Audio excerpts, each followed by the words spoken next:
Hindi ako nagbago. Natuto lang ako. Natuto lang sa kalakaran ng mundo. Na hindi pala lahat ng akala ko ay totoo. Na walang permanente sa mundo.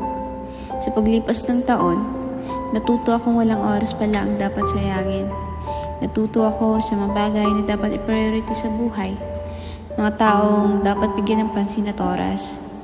Natuto na lang din ako kung paano mo ako tinrato.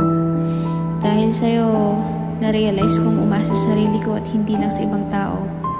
Sarili ko lang pala ang andyan lagi para sa sarili ko. Na dapat pala, unahin ko ang sarili ko. Bago mo sabihin nagbago ako, tanungin mo muna ang sarili mo. Ano kayang ginawa mo at ako nagkaganito sa'yo? Minsan kasi, hindi laging ibang tao ang mali. Huwag ibigay sa ibang tao ang sisi. Bago sa iba, kamustahin mo muna ang iyong sarili. Salamat sa'yo.